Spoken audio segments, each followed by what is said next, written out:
Sir welcome to BRK. నేను మిరిషి.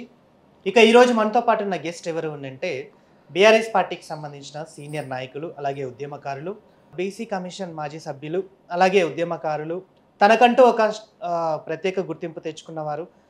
తెలంగాణలో చేపట్టిన రేవంత్ రెడ్డి గారు 6 గ్యారంటీల విషయంలో కూడా ఎప్పటికప్పుడు నిలదీస్తూ ప్రజల దాకా అందట్లేదని చెప్పేసి తన వాదనతో వినిపించే పర్సన్ మరెవరో కాదు, కిషోర్ గౌడ్ గారు మనతో పాటు ఉన్నారు. వారిని అడిగి మిగతా విషయాలు తెలుసుకుందాం. నమస్తే అన్న.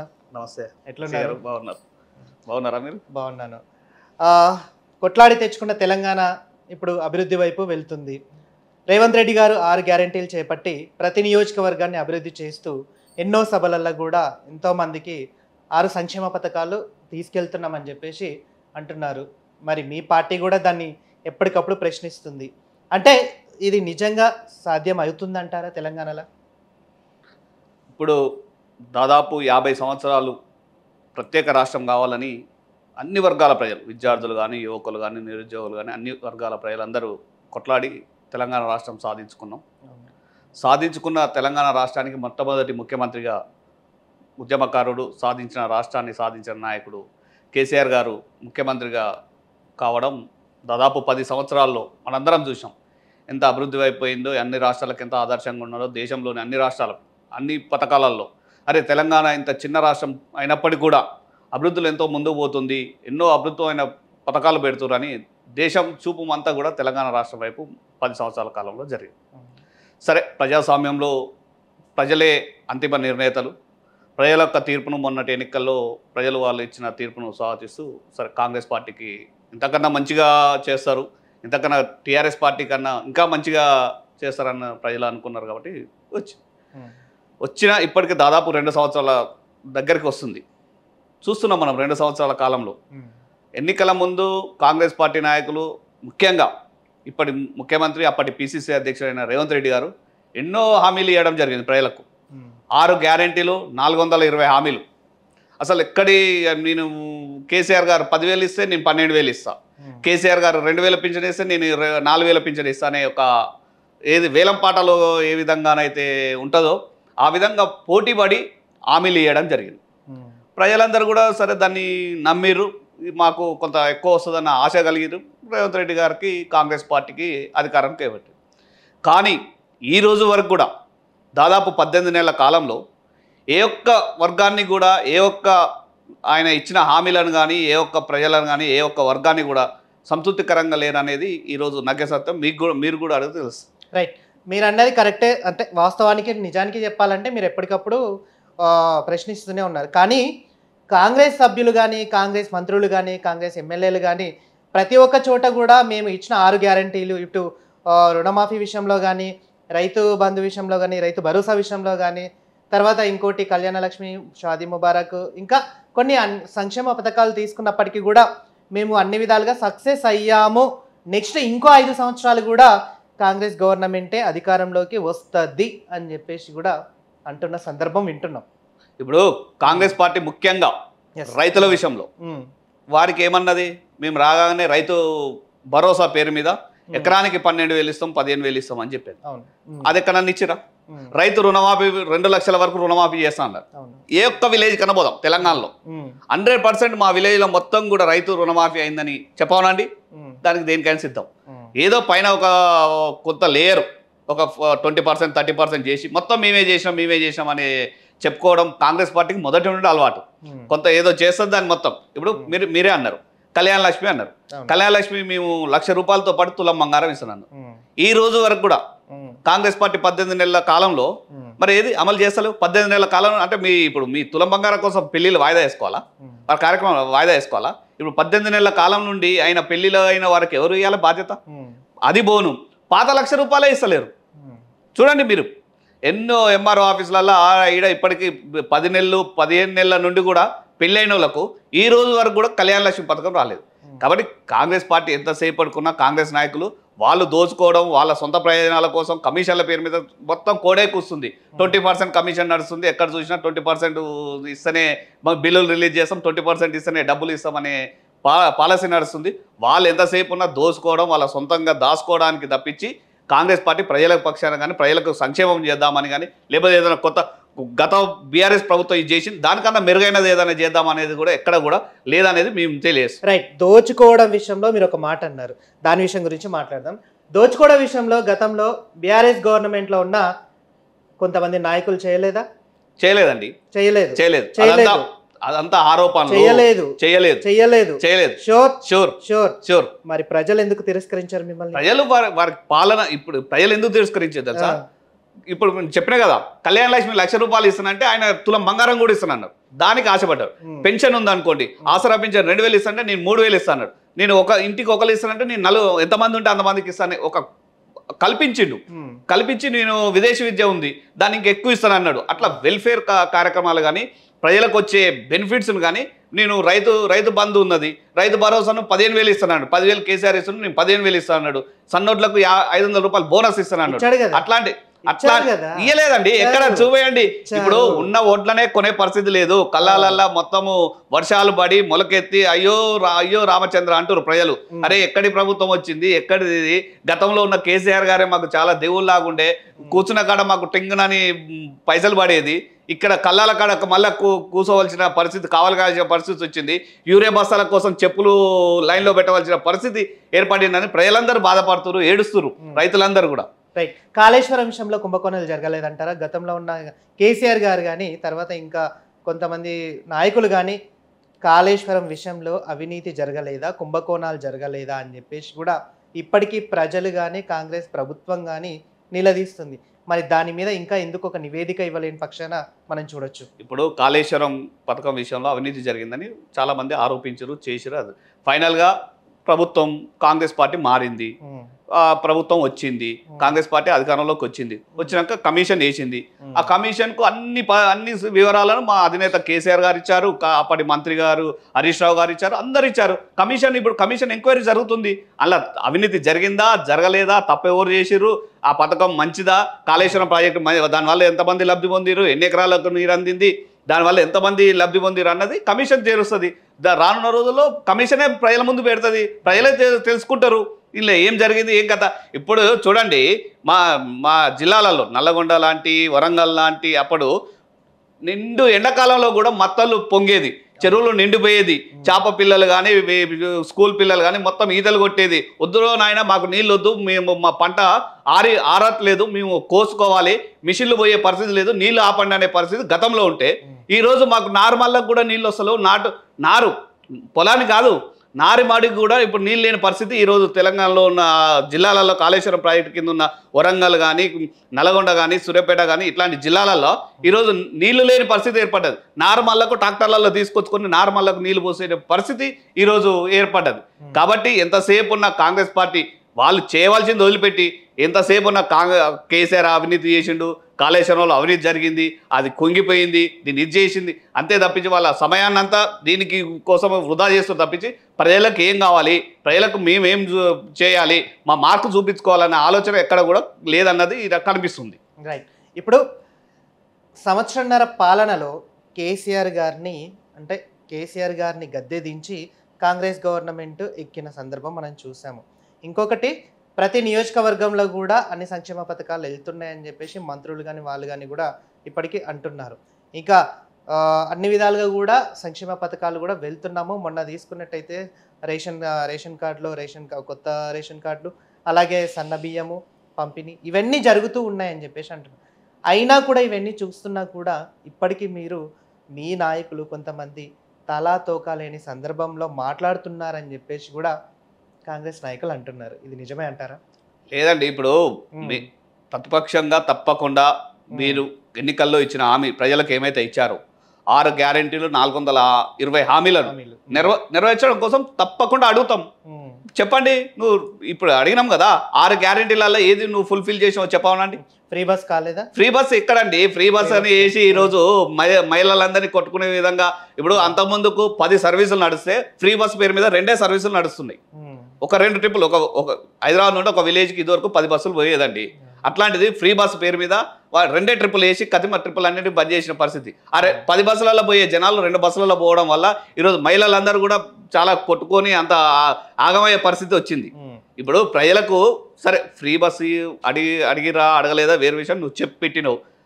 ఫ్రీ బస్తో కాదు కదా. కతిమ్మ ఏమైతే నువ్వు సంక్షేమ పథకాలు ఏమైతే చెప్పినావో, డెవలప్ కావడానికి ఏమైనా ఉన్నాయో, విద్యార్థులకు ఉద్యోగాలు ఇస్తున్నావు, 2 లక్షల ఉద్యోగాలు ఏమైనా, ఎన్ని ఉద్యోగాలు ఇచ్చినావు ఇప్పటికి? కరెక్ట్ పాయింట్ అన్నారు. గతంలో మీరెన్ని ఉద్యోగాలు ఇచ్చారు? 2 లక్షల ఉద్యోగాలు ఇస్తామని చెప్పేసి చివరి మేము మా 10 సంవత్సరాల పాలనలో దాదాపు 1,75,000 ఉద్యోగాలు, ప్రభుత్వ ఉద్యోగాలు, 1,75,000 ప్రభుత్వ ఉద్యోగాలనే ఇచ్చినాం. ఈ రేవంత్ రెడ్డి చెప్పాడు కదా 2 లక్షల ఉద్యోగాలు ఇస్తున్నాను, ఇవ్వనండి. ఇప్పుడు మేము ఎంత చేయాలో అంత చేశాము, ఏమి ఇవ్వాలో అది ఇచ్చాము. గతం అనుకుంటే మీరెంత ఇచ్చి, ఇప్పుడు మీరు ఎంత ఇస్తారో ఇయ్యనండి. మేము 1,75,000 ఉద్యోగాలు ఇచ్చామని మా పార్టీ వర్కింగ్ ప్రెసిడెంట్ కేటీఆర్ గారు శ్వేతపత్రం విడుదల చేశారు. చూడండి, మేము ఇచ్చిన నోటిఫికేషన్లకు, మేము ఇచ్చిన పరీక్షలు పెట్టిన దానికి తీసుకొచ్చి ఈయన ఎల్బీ స్టేడియంలో టెంట్ వేసి భోజనాలు పెట్టి నియామకపత్రం ఇస్తే ప్రజలు నవ్వుకుంటారు, నిరుద్యోగులు అందరూ నవ్వుకుంటారు. అరే ఇదేంది, గతంలో నిర్వహించిన పరీక్షలు, గతంలో ఇచ్చిన రిజల్ట్ కొన్ని అనివార్య కారణాల ఎలక్షన్ నోటిఫికేషన్ రావడం వల్ల మేము వాళ్ళకి నియామకపత్రాలు ఇవ్వకపోతే ఆ దాదాపు 35,000 ఉద్యోగాలను నేను ఇచ్చిన అని చెప్పుకుంటుండు. నువ్వు అధికారంలోకి వచ్చింది అన్నాడు, నువ్వు అధికారంలోకి వచ్చాక కాంచి నోటిఫికేషన్లు ఎన్ని వేసింది అన్నాడు, నువ్వు పరీక్షలు ఎన్నిటికి నిర్వహించినావు, వాటికి నీ క్రెడిట్ వస్తుంది. గత ప్రభుత్వం చేసిన వాటికి నేను ఇచ్చిన అంటే ఎట్లా? అంటే ప్రతిదీ మీరే చేసిండ్రు అంటారు. అయితే ప్రతిదీ మేము అంటాను లేవు, మేము చేసింది మేము చెప్పుకుంటున్నాం. కానీ రేవంత్ రెడ్డి ఏమంటున్నాడే గతంది కూడా నేనే చేసిన అంటుండు. డబుల్ బెడ్రూమ్ల సంగతి మరి మాట్లాడుకుందాం. డబుల్ బెడ్రూమ్ల సంగతి కేసీఆర్ గారు ఇస్తామని చెప్పేసి ప్రతి నియోజకవర్గానికి చెప్పారు, అది అటే పోయింది. లేదండి, ఇచ్చినాం. దాదాపు హైదరాబాద్ సరౌండింగ్స్ లో 1,00,000 డబుల్ బెడ్రూమ్ ఇళ్లను పేద ప్రజలకు పంచడం జరిగింది. 1,00,000 డబుల్ బెడ్రూమ్. అదే అండి, ఏమైందంటే మేము చేసిన పనిని మేము చెప్పుకోకపోవడం వల్లనే ఈరోజు మేము ఓడిపోవడానికి కారణమైంది తప్పించి మేము ఎక్కడ కూడా అభివృద్ధి బ్రహ్మాండంగా చేసినాము, సంక్షేమ పథకాలు బ్రహ్మాండంగా అందించినాము. దేశంలో ఎక్కలేని పథకాలను వేరే రాష్ట్రాల వారు వచ్చి ఇక్కడ జరుగుతున్న గురుకుల పాఠశాలను కానీ, కళ్యాణ లక్ష్మి పథకం లాంటి పథకాలను వేరే రాష్ట్రాల వాళ్ళు వచ్చి ఇక్కడ స్టడీ చేసిపోయి వాళ్ళ రాష్ట్రాలలో అమలు చేసిన విషయం మాకు తెలుసు. మా దగ్గరకు వచ్చి అడిగిరండి, కళ్యాణ లక్ష్మి పథకాన్ని కర్ణాటక రాష్ట్రం నుండి వచ్చి కళ్యాణ లక్ష్మి పథకం ఎట్లా జరుగుతుంది, ఇక్కడ ఎట్లా అమలు చేస్తున్నారు, ఎందుకు వచ్చింది ఆలోచన అడిగారు. గురుకుల పాఠశాలలు ఏ విధంగా అమలు చేస్తున్నారు, ఎట్లా నిర్వహిస్తున్నారు, చాలా అద్భుతంగా అవుతుందని కర్ణాటక రాష్ట్రం నుండి వచ్చి మా దగ్గర చూసి అడిగి నివేదికను తీసుకొని పోయి వాళ్ళ రాష్ట్రంలో అమలు చేసిన చరిత్ర గతంలో ఉండే. రైట్, గురుకుల పాఠశాల గురించి మాట్లాడారు. గతంలో గురుకుల పాఠశాల విషయంలో ఇదే విద్యార్థులు సొంత భవనాలు కాకుండా అద్దె భవనాలలో నడిపిన సందర్భాలు కూడా చూసాం మనం. రైట్. అండ్ ఇంకొకటి, గురుకుల పాఠశాలలో చదివే కొంతమంది విద్యార్థులకు కూడా అస్తవత ఉన్నా కూడా అక్కడికి వెళ్ళి పరామర్శించలేని పరిస్థితి బీఆర్ఎస్ గవర్నమెంట్లో ఉన్న వాళ్ళ విద్యాశాఖది అని చెప్పేసి కూడా అన్న సందర్భం చూసాం మనం. దాన్ని ఎలా చూడొచ్చు? నేను కూడా ఒక సంక్షేమ హాస్టల్లో ఉండి చదువుకున్న విద్యార్థిని, దగ్గర నుండి చూసిన వాడిని. ఒక బీసీ హాస్టల్లో ఉండి చదువుకున్నా. గతంలో ఉమ్మడి ఆంధ్రప్రదేశ్లో ఉన్నప్పుడు హాస్టల్ ఏ విధంగా ఉండే, మేము విద్యార్థుల కోసము ఎన్నో పోరాటాలు చేసినాము, ఎన్నో స్కాలర్షిప్లు కావాలి, ఫీజు రియంబర్స్మెంట్ కావాలి, హాస్టల్లో వసతులు కల్పించాలని రోడ్డు మీద వెళ్ళి ధర్నా చేసిన చరిత్ర మాది. మేము ఉమ్మడి ఆంధ్రప్రదేశ్లో కూడా చూసాం. తర్వాత తెలంగాణ రాష్ట్రం వచ్చినప్పుడు ఉద్యమం సమయంలోనే మేము విద్యార్థి నాయకులుగా కేసీఆర్ గారిని కలిసి, సార్ ఇట్లా సంక్షేమ హాస్టళ్ళు కానీ ఎస్సీ ఎస్టీ బీసీ మైనార్టీ వర్గాల విద్యార్థులకు చాలా ఇబ్బందులు గురవుతున్నాయి వాళ్ళు అంటే, తప్పకుండా తెలంగాణ రాష్ట్రం వచ్చినాక మనందరం చాలా ఈ వర్గాల కోసం మంచిగా చేసుకుందామని ఆ రోజే ఉద్యమ నాయకుడిగా కేసీఆర్ గారు మాకు చెప్పడం జరిగింది. ఆయన చెప్పిన మాట ప్రకారమే తెలంగాణ రాష్ట్రం రాగానే దాదాపు ఒక ఫస్ట్ గవర్నమెంట్లో 500 గురుకుల పాఠశాలలు ఏర్పాటు చేసిండు ఎస్సీ ఎస్టీ బీసీ మైనార్టీలకు కలిపి. తర్వాత గవర్నమెంట్లో దాదాపు 500 గురుకుల పాఠశాల మొత్తం కలిపి ఎస్సీ ఎస్టీ బీసీ మైనార్టీలకు కలిపి దాదాపు 1000 గురుకుల పాఠశాలలు. ఏ రాష్ట్రంలో కూడా ఇన్ని గురుకుల పాఠశాలలు. ఆ గురుకుల పాఠశాలలో ఏర్పాటు చేసి వారికి కార్పొరేట్ స్కూళ్ళలో ఏ విధంగానైతే నారాయణ, శ్రీ చైతన్యం లాంటి, మనం కృష్ణవేణి లాంటి ఏదైతే కార్పొరేట్ స్కూళ్ళు ఉన్నాయో అట్లాంటి స్కూళ్ళలో ఏ విధంగానైతే నాణ్యమైన విద్యను, వసతులను, భోజనాన్ని ఏ విధంగానైతే అందిస్తారో ఆ విధంగా అందించి, ఎందుకంటే వీరి కోసమే భవిష్యత్ తెలంగాణ ఆశా జ్యోతులు వీరు, భవిష్యత్తు కావాల్సింది వీరికి మనకు సరైన విద్యను అందిస్తే రేపటి భవిష్యత్ తెలంగాణ మంచిగా ఉంటుంది, వీరి కోసమే, ఇట్లాంటి వారి కోసమే మనం తెలంగాణ రాష్ట్రం సాధించామనే ఒక గొప్ప మనసుతోని, గొప్ప ఉద్దేశంతో ముఖ్యమంత్రి కేసీఆర్ గారు అప్పుడు గురుకుల పాఠశాలను పెద్ద ఎత్తున ఏర్పాటు చేసి వారికి నాణ్యమైన విద్యను అందించారు. ఎక్కడ కూడా మేము 10 సంవత్సరాలు చూసాం. నేను బీసీ కమిషన్ మెంబర్గా ఎన్నో గురుకుల పాఠశాలను విజిట్ చేయడం జరిగింది.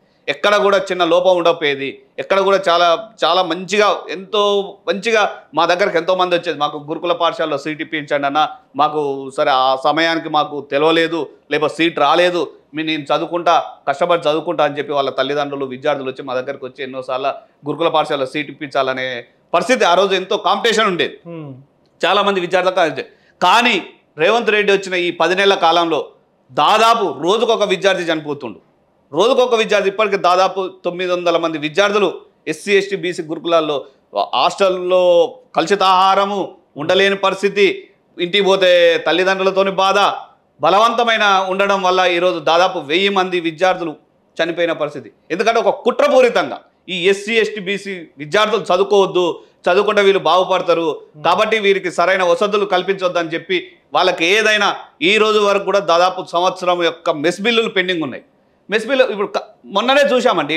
మొన్న స్కూల్లో ఓపెన్ అయినాయి జూన్ 12కు బాగలింగంపల్లిలో ఒక మైనార్టీ గురుకుల పాఠశాల భవంతి యాజమాన్యం ఆయన ఏమన్నాడు, నాకు దాదాపు సంవత్సరం నుండి బిల్లు రావట్లేదు, నేను రానియను అని తాళం వేసుకుండు. ఎందుకంటే వీరికి వీళ్ళకు అద్దెలు కానీ వీళ్ళకు మెస్ బిల్లులు కానీ చెల్లిస్తే వాళ్ళ కమిషన్ రాదు. ఏమైనా ప్రాజెక్టులు గట్ట ముందుగా కట్టేటట్టు లేకపోతే కమిషన్ వచ్చే వాటికి 20% కమిషన్ వచ్చే వాటికే బిల్లులు రిలీజ్ చేస్తారు తప్పించి ఈ విద్యార్థులకు కానీ ఈ విద్యార్థులకు సంబంధించిన వసతులకు కల్పించవలసిన బిల్లులను మాత్రం 80% చేయకపోవడం వల్ల ఇప్పుడు మెస్ కాంట్రాక్టర్ ఉండండి, సంవత్సరం నుండి నీకు బిల్లు ఇవ్వకపోతే ఆయన ఎక్కడి నుండి తెచ్చి భోజనం పెట్టాలి? పెట్టబోయేటప్పుడు నాసిరకమైన భోజనం ఉండడం వల్ల విద్యార్థులకు అనారోగ్యం గురి పారవుతారు. అందులో కొంతమంది చనిపోతారు, కొంతమంది ఉండలేని పరిస్థితి, అని రోగాల బారిన పడి ఉండవని వెళ్ళిపోతారు. కావాలని ఒక కుట్రపూరితంగా రేవంత్ రెడ్డి ఈ విద్యార్థులను పొమ్మలేక పొగబెట్టే యొక్క పరిస్థితి ఈ రోజు తయారైపోయింది. రైట్, అంటే కేవలం ఇది కక్షపూరిత కక్షపూరితమే ఈ రోజు అని చెప్పేసి మీరు ఈ రోజు విద్యాశాఖ మంత్రి ఎవరు ఉండండి? ముఖ్యమంత్రి దగ్గరనే విద్యాశాఖ ఉంది. ముఖ్యమంత్రి దీనికి ఒక రోజు రివ్యూ మీటింగ్ పెట్టేది లేదు, ఒక రోజు దీని గురించి అడిగేది లేదు, ఏమవుతుందని తెలిసేలేదు. ఒకరోజు ఏదో పెట్టాడు, కలెక్టర్లందరినీ పోయి వారానికి ఒకసారి విజిట్ చేయాలి, మీరు ప్రజాప్రతినిధులందరూ పోయి గురుకుల పాఠశాలలో పడుకోవాలని. ఏ ఒక్క రోజన్నా ఒక కలెక్టర్ కానీ ఒక ప్రజాప్రతినిధి కానీ మళ్ళీ పోయినట్టు మీకు ఏమన్నా కనిపిస్తుందా? తూతూ మాత్రం ఏదో బయటకు చెప్పడం, గొప్పలు చెప్పడం, లోపల మాత్రం మీరేం పోవద్దు, మీరేం చేయొద్దు, దాన్ని అట్లనే వదిలేసేయాలి, ఉండొద్దు. విద్యార్థులు ఎవరు కూడా ఈ రోజు గురుకుల పాఠశాలలకు విద్యార్థులను పొమ్మంటే మేము పోము, మేము చనిపోయే పరిస్థితి ఉందంటారు. తల్లిదండ్రులు కూడా వద్దు, మాకున్నదో లేదో మేమే ఇంటికాడ ఉండి చదివించుకుంటా తప్పించి ఈ గురుకుల పాఠశాల కానీ సంక్షేమ హాస్టళ్లకు పంపించే పరిస్థితి ఈరోజు లేదు. రైట్, తెలంగాణలో మొన్నటిదాకా కులగణన సర్వే అనేది నిర్వహించడం జరిగింది. అంటే బీసీలకు 42% రిజర్వేషన్లు కేటాయించాలని చెప్పేసి కూడా మీ పార్టీ వాళ్ళు కూడా ధర్నా చేయబట్టి అది అసెంబ్లీలో దానికి బిల్లును ఆమోదించడం అనేది జరిగింది. కానీ సెంట్రల్లో మాత్రం ఇంకా దాన్ని యాక్సెప్ట్ చేయడం పరిస్థితిలో చూస్తున్నాం. నిజానికి 42% రిజర్వేషన్లు బీసీల నుంచి బాగుపడేది ఉందంటారా? ఇప్పుడు రిషి గారు మంచి క్వశ్చన్ వేశారు. కామారెడ్డి ఎన్నికల ముందు కాంగ్రెస్ పార్టీ కామారెడ్డి డిక్లరేషన్ పేరు మీద ఒక డిక్లరేషన్ను ఇప్పటి కర్ణాటక ముఖ్యమంత్రి సిద్దిరామయ్య గారిని ముఖ్య అతిథిగా తీసుకొచ్చి డిక్లరేషన్ను చేయడం జరిగింది. దాంట్లో ఏం చెప్పిందంటే బీఆర్ఎస్ ప్రభుత్వం కేసీఆర్ గారు కావాలని 34% ఉన్న రిజర్వేషన్లను 24% తగ్గించి 10% బీసీల రిజర్వేషన్లను తగ్గించి బీసీలకు అన్యాయం చేసిండు. మేము అధికారంలోకి వస్తే బీసీలకు 34 కాదు 42% రిజర్వేషన్లు ఇస్తాం స్థానిక సంస్థల్లో, దానికి కట్టుబడి ఉన్నాము, వచ్చిన 6 నెలల్లోనే చేస్తామని చెప్పి ఒక డిక్లరేషన్ చేయడం జరిగింది. దానికన్నా ముందు మనం తెలుసుకోవాల్సింది ఏంటంటే 2010లోనే కర్ణాటక రాష్ట్ర విషయంలో కృష్ణమూర్తి అనే వ్యక్తి సుప్రీంకోర్టులో కేసు వేయడం జరిగింది. అప్పటి సుప్రీంకోర్టు జడ్జి అయినటువంటి కేజీ బాలకృష్ణ గారు ఏ రాష్ట్రానికి ఆ రాష్ట్రము ఎస్సీ ఎస్టీలకేమో జనాభా ప్రాతిపదికన ఎంత జనాభా ఉంటే అంత రిజర్వేషన్లు ఇవ్వాలన్నది రాజ్యాంగంలో మనం పొందుపరచడం జరిగింది. బీసీల విషయానికి వచ్చేటప్పుడు ఒక్కొక్క రాష్ట్రంలో ఒక్కొక్క రకంగా వారి వారి రాష్ట్రాల్లో జనాభాను తగ్గట్టు వారి వారి ప్రాతినిధ్యాన్ని తగ్గట్టు రిజర్వేషన్లు ఇచ్చుకోవడం జరుగుతుంది. ఇస్తున్నప్పుడు సుప్రీంకోర్టు జడ్జి గారు ఏం చెప్పారంటే ఎవరి ఇష్టారాజ్యంగా వారు బీసీలకు స్థానిక సంస్థల్లో ఇచ్చుకోవడానికి బాగాలేదు, ఒక ప్రాతిపదికన ఉండాలి. కాబట్టి మేము ఒక త్రిబుల్ టెస్ట్ అనే సూత్రాన్ని చెప్తున్నాము, దాన్ని అందరూ కూడా పాటించాలని చెప్పి త్రిబుల్ టెస్ట్ అనే దాన్ని పెట్టారు. ఆ త్రిబుల్ టెస్ట్లో ఏంటంటే ఫస్ట్ ఒక డెడికేటెడ్ కమిషన్ వేయాలి ఈ రిజర్వేషన్లను స్థిరీకరించడం కోసం. రెండోది వచ్చి ప్రతి లోకల్ బాడీ వైజ్గా ఆ లోకల్ ఆ గ్రామ పంచాయతీలో ఎంతమంది బీసీలు ఉన్నారు, ఆ బీసీల నుండి ఇప్పటివరకు ప్రజాప్రతినిధులుగా అంటే వార్డు మెంబర్ కానీ, సర్పంచ్ కానీ, ఎంపీటీసీ కానీ, జెడ్పీటీసీ కానీ ఎవరు అయ్యారు, దానివల్ల ఎంత వెనుకబాటుతనం ఉన్నది అనేది అది నిరూపించాలి. మూడోది వచ్చేసి ఒక కండిషన్ పెట్టారు, ఎస్సీ ఎస్టీ బీసీ కలిపి 50% రిజర్వేషన్ దాటొద్దు, 50% లోపుతోనే మీరు ఈ ఎస్సీ ఎస్టీ బీసీ రిజర్వేషన్ ఇచ్చుకోండి అని చెప్పి సుప్రీంకోర్టు చెప్పడం జరిగింది. చెప్పినాక అప్పుడు ఇది అప్పుడే అమలు కావాలి. ఆ సమయంలో ఉమ్మడి ఆంధ్రప్రదేశ్ రాష్ట్రంలో స్థానిక సంస్థల ఎన్నికలు రావడం జరిగింది. అప్పుడు కిరణ్ కుమార్ రెడ్డి గారు ఏం చెప్పారంటే, మా రాష్ట్రంలో ఆంధ్రప్రదేశ్ తెలంగాణ విభజన ఆందోళనలు జరుగుతున్నాయి, ఈ సమయంలో మేము ఈ సర్వే చేయలేము, ఈ కమిషన్ చేసి చేయలేము, ఇది ఒక్కసారికి మాకు అవకాశం ఇవ్వండి, నెక్స్ట్ సారి కల్లా మేము చేసేస్తామని చెప్పి ప్రభుత్వ పరంగా ఒక అఫిడవిట్ కోర్టుకు సమర్పించడం జరిగింది. కోర్టు కూడా దానికి ఒప్పుకొని ఆ రోజు చేసింది. అప్పుడు అయిపోయింది. అసలు 2010లోనే ఇది ముందుకు రావాల్సిన అవసరం అయిపోయినాక తెలంగాణ రాష్ట్రం వచ్చినాక స్థానిక సంస్థలు ఎట్లాగో 5 సంవత్సరాలకు ఒకసారి నిర్వహించాలి కదా. తెలంగాణ రాష్ట్రం ఆంధ్రప్రదేశ్ తెలంగాణ ఏర్పడిన తర్వాత తెలంగాణ రాష్ట్రంలో ఈ పంచాయతీరాజు ఎన్నికలు నిర్వహించాలన్నప్పుడు అధికారులు వచ్చి ముఖ్యమంత్రి గారు కేసీఆర్ గారి దృష్టికి ఈ విషయాన్ని తీసుకురావడం జరిగితే కేసీఆర్ గారు ట్రై చేశారు కోర్టులో, మళ్ళీ అఫిడవిట్ గవర్నమెంట్ పరంగా మరొకసారి మేము కొత్తగా రాష్ట్రం ఏర్పడ్డాము, మేము ఇప్పుడే అన్నీ చేసుకుంటున్నాము అని కోర్టులో అఫిడవిట్ వేసిండు. వేస్తే కోర్టు చెప్పింది కరాఖండిగా, లేదు మేము గతంలో ఒకసారి ఇచ్చాము, ఈసారికి అవకాశం లేదు, మీరు 50% లోపుతోనే మీరు రిజర్వేషన్లతోనే మీరు ఎన్నికలు పోవాలి, లేని పక్షంలో బీసీ రిజర్వేషన్లే ఉండవు, కంప్లీట్గా బీసీ మొత్తం బీసీ రిజర్వేషన్లే ఉండవు అని కోర్టు చెప్పడం జరిగింది. అప్పుడు తప్పని పరిస్థితుల్లో 10% రిజర్వేషన్లను ఎస్సీ ఎస్టీలో తగ్గేయడానికి లేదు, ఉన్న 50% లోపుతోని బీసీల యొక్క రిజర్వేషన్ శాతాన్ని 10% తగ్గించి ఎన్నికలకు పోవడం జరిగింది. పోయినప్పుడు ఎన్నికలు అయిపోయినాయి జరిగింది. దాన్ని బేస్ చేసుకొని కామారెడ్డి డిక్లరేషన్ అని చెప్పి కాంగ్రెస్ పార్టీ వచ్చేసింది. కానీ కామారెడ్డి డిక్లరేషన్లో చెప్పేటప్పుడు కూడా కాంగ్రెస్ పార్టీ వాళ్ళకి తెలుసు ఇది సుప్రీంకోర్టు మార్గదర్శకం ప్రకారమే ఇది కావాలి, 50% సుప్రీంకోర్టు తీర్పు ప్రకారం 50% లోపుతోనే పోవాలి ఎస్సీ ఎస్టీ బీసీ రిజర్వేషన్. అది అధిగమించాలంటే కేవలం రాజ్యాంగ సవరణ చేయాలి, పార్లమెంట్లో బిల్లు పెట్టి రాజ్యాంగ సవరణ చేస్తే తప్పించి ఈ యొక్క 50% దాటడానికి వీల్లేదన్న విషయం కాంగ్రెస్ పార్టీ నాయకులకు కూడా తెలుసు. కానీ ఎన్నికల్లో బీసీల యొక్క ఓట్లను రాబట్టుకోవడం కోసం, లబ్ధి పొందడం కోసం ఓడ దాటేదాకా ఓడమల్లే, ఓడ దాటినాక బోడమల్లే అనే సామెతలాగా ఏంటంటే ఫస్ట్ అయితే మేము ఎన్నికల్లో అయిపోవాలి అనే ఒక దాంతో ఒక అబద్ధాన్ని చెప్పి 42% రిజర్వేషన్లు అమలు చేస్తామని చెప్పి చేసినాక ఎన్నికల అయిపోయింది. సరే ఎలక్షన్లలో కాంగ్రెస్ పార్టీ అధికారం, ఆ రోజు నుండి మేము ఈ రోజు వరకు అడుగుతున్నాం, మరి మీరు 42% రిజర్వేషన్ అమలు చేస్తున్నారు చెప్పండి అంటే, ఒకరోజు ఆర్డినెన్స్ అంటారు, ఒకరోజు కులగణన అంటారు, ఒకరోజు బీసీ కమిషన్ కాదు అంటారు. దాదాపు ఈ 18 నెలల కాలంలో మీరు చూస్తూనే ఉన్నారు. రోజు మేము చెప్పి ఏమైంది అని అడిగితే కులగణన చేస్తున్నాం అన్నారు. కులగణన చేసినాక దాన్ని బీసీ కమిషన్కే ఈ రిజర్వేషన్ స్థిరీకరించే బాధ్యత ఇచ్చారంటే సుప్రీంకోర్టు మార్గదర్శకాల ప్రకారం ఇది తప్పు అని మేము బీఆర్ఎస్ పార్టీ పరంగా హైకోర్టుకు వెళ్తే హైకోర్టు మొట్టగా లేచినాక మళ్ళీ డెడికేటెడ్ కమిషన్ వేసింది. డెడికేటెడ్ కమిషన్ రిపోర్ట్ ఇప్పటివరకు అసలు ఎక్కడ ఆలు లేదు సూళ్ళు లేదు. 42% అని చెప్పి అసెంబ్లీలో తీర్మానం చేసిరు. ఆ రోజు మేము బీఆర్ఎస్ పార్టీ పక్షాన చెప్పినాం, మీరు ఎక్కడికి పోయినా మేము సిద్ధంగా ఉన్నాం రావడానికి, 42% బీసీ రిజర్వేషన్లు బీసీలకు దక్కడానికి మా పార్టీ చిత్తశుద్ధితో పనిచేయడానికి సిద్ధంగా ఉంది, మీరు ఏదైనా మీరు ఒక న్యాయస్థానంలో నిలబడే విధంగా ప్రయత్నం చేయండి, మేము ఆ పార్టీ ఎప్పుడు సపోర్ట్ చేస్తుందని చెప్పింది అని అసెంబ్లీలో చెప్పినాం. అందరం కలిసి ఇక్కడ అయ్యేది కాదు, ఈ రాష్ట్రంలో అయ్యేది కాదు, దీనికోసం కేంద్రం కాడికి పోవాలి, ప్రధానమంత్రి కాడ ఒత్తిడి తీసుకొద్దాం, అఖిలపక్షాన్ని ప్రధానమంత్రి కాడ తీసుకుపోండి అని చెప్తే ఇప్పటి వరకు కూడా అఖిలపక్షాన్ని ఢిల్లీ తీసుకుపోయేలే, చేసేలే, తూతూ మంత్రంగా గవర్నర్ కాడ పంపారు, గవర్నర్ నుండి ఢిల్లీ పోయింది, అక్కడ అయిపోయింది. ఇప్పుడు కొత్తగా క్యాబినెట్లో ఏదో తీర్మానం చేసి మళ్ళీ ఏదో ఆర్డినెన్స్ తీసుకొస్తామని ఒక కొత్త హైకోర్టు సెప్టెంబర్ 30 లోపు ఎన్నికలు నిర్వహించాలని కొత్త డ్రామాలు ఆడుతారు. అంటే కాంగ్రెస్ పార్టీకి ఎక్కడ కూడా చిత్తశుద్ధి లేదు.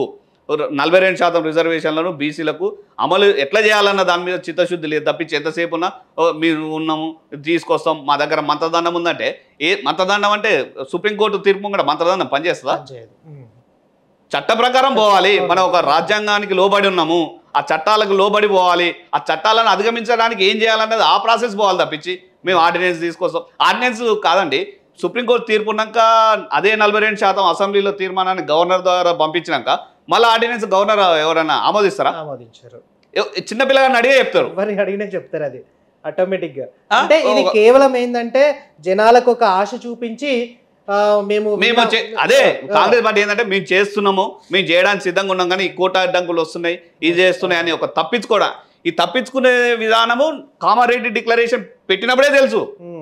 ఇట్లా కాదు, ఇది కోర్టు అడ్డంకులు వస్తాయని కామారెడ్డి డిక్లరేషన్ పెట్టినప్పుడే తెలుసు. కానీ ఓట్ల కోసం, బీసీల ఓట్ల కోసం ఒక మాట హామీ ఇచ్చి వాళ్ళకు గాలికి అది చేస్తారు తప్పించి, అంటే ప్రజలు ఎట్లయినా నమ్ముతారు, ప్రజలు ఏ విధంగానైనా ఓట్లు అని అనుకుంటారు. కానీ బీసీ ప్రజలు చైతన్యవంతం అయినరు, అవగాహన వచ్చింది. ఎవరు మోసం చేస్తారు, ఎవరు మాటలు చెప్తారు, ఎవరు చిత్తశుద్ధితో చేస్తారు అనే విషయము బీసీ ప్రజలకు అయింది.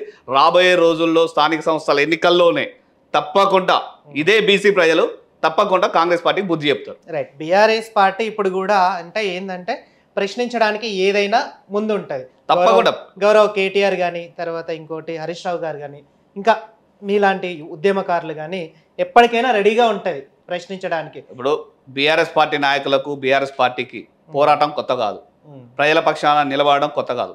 ఉద్యమ పార్టీ అండి, ఉద్యమం నుండి వచ్చిన వాళ్ళం.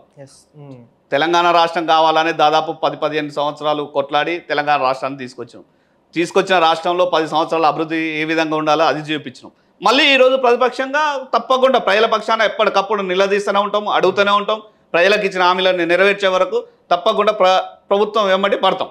ఒక ప్రతిపక్ష నేత అయ్యుండి పైగా సుదీర్ఘంగా 10 సంవత్సరాలు తెలంగాణ రాష్ట్రాన్ని పరిపాలించిన గౌరవ మాజీ ముఖ్యమంత్రి కేసీఆర్ గారు ఇప్పటికీ కూడా అసెంబ్లీకి రాని పక్షాన ఎందుకు అసలు అంటే ఎన్నోసార్లు గౌరవ రేవంత్ రెడ్డి గారు సవాల్ విసిరారు, ఏమైనా ఉంటే అసెంబ్లీలో మాట్లాడుకుందాం, అసెంబ్లీకి చేత కావట్లేదు అంటే నేను కేవలం ఫామ్ హౌస్కే పరిమితం చేస్తాను అంటే రేవంత్ రెడ్డి గారి మాటలు జరుగుతున్నాయంటారా?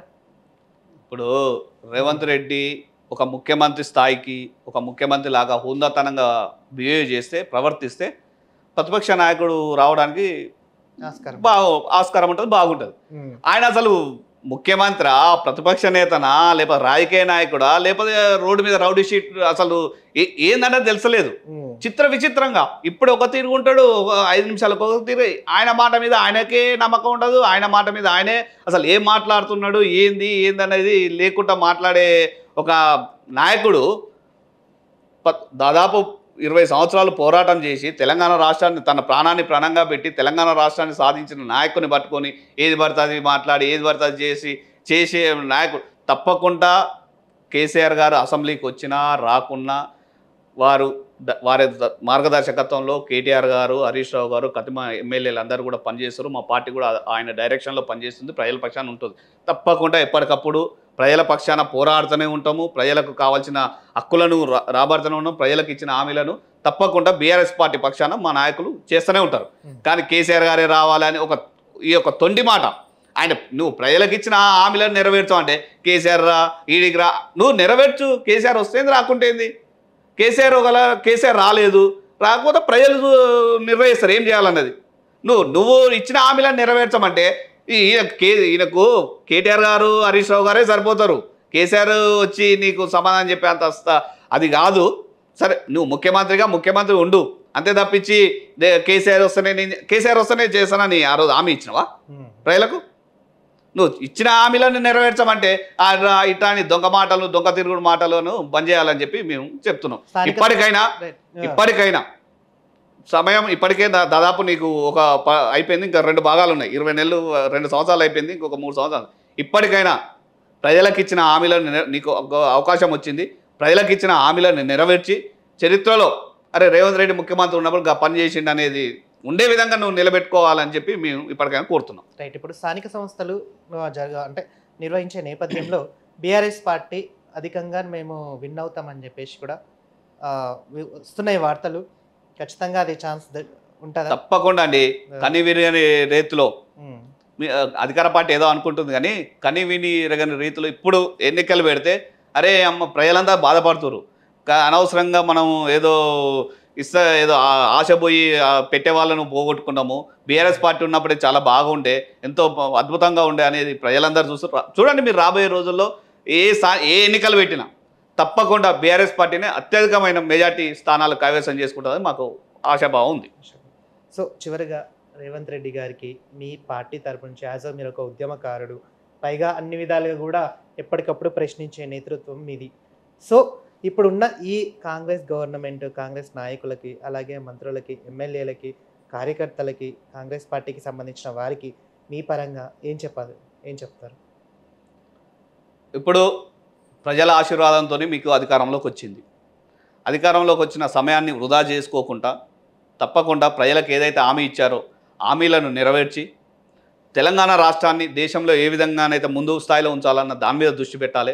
ప్రజలకు ఇచ్చిన హామీలను నెరవేర్చాలి. అంతే తప్పించి ఏదో ఈ రాజకీయం కోసం, కక్ష సాధింపు కోసం ఎవడు ప్రశ్నిస్తే వాడిని జైల్లో పెట్టడం, లేకపోతే ఏదో చేయడం అది బంద్ చేసి ప్రజలకు కావాల్సిన మీరు ఇచ్చిన 6 గ్యారెంటీలు, 420 హామీలను నెరవేర్చడం కోసం మీరందరూ దానికి సమయం కేటాయించాలి, దానికి ప్రణాళిక సిద్ధం చేసుకోవాలని చెప్పి మేము ఈరోజు కాంగ్రెస్ ప్రభుత్వాన్ని, ముఖ్యమంత్రి రేవంత్ రెడ్డి గారిని, వారి యొక్క మంత్రివర్గ సభ్యులను మేము తెలియజేస్తున్నాం. Okay, thank you so much sir. Me Thank you. అమూల్యమైన సమయాన్ని Thank you. మాకు కేటాయించినందుకు మా ఛానల్ తరపు నుంచి మీకు ప్రత్యేకంగా ధన్యవాదాలు తెలుపుతున్నాం. ఓకే, చూశారు కదా, రేవంత్ రెడ్డి గారు చేస్తున్న పరిపాలనలో ఇప్పటికీ కూడా ప్రజలు సంతోషంగా లేరు. ఎప్పటికప్పుడు ఇచ్చిన 6 గ్యారంటీలను కూడా ఎప్పటికప్పుడు ప్రజల దాకా వెళ్ళట్లేదు అని చెప్పేసి కూడా బీఆర్ఎస్ పార్టీ వాళ్ళు అంటున్నారు. అది 6 గ్యారంటీలు నెరవేర్చేదాకా ఎప్పటికప్పుడు ప్రశ్నిస్తామని చెప్పేసి కూడా కిషోర్ గౌడ్ గారు అంటున్నారు. ఇంకొకటి, వచ్చే స్థానిక సంస్థల ఎన్నికల్లో కూడా అత్యధిక మెజారిటీతో మేమే గెలుస్తామని చెప్పేసి కూడా కిషోర్ గౌడ్ గారు అంటున్నారు. మరి నిజంగానే కాంగ్రెస్ గవర్నమెంట్ ఇలాగే ఉంటుందా, లేకపోతే స్థానిక సంస్థల ఎన్నికల్లో బీఆర్ఎస్ పార్టీ గెలుస్తుందా అనే దాని మీద వేచి ఉండక తప్పదు. చూస్తూనే ఉండండి బీఆర్ఎస్.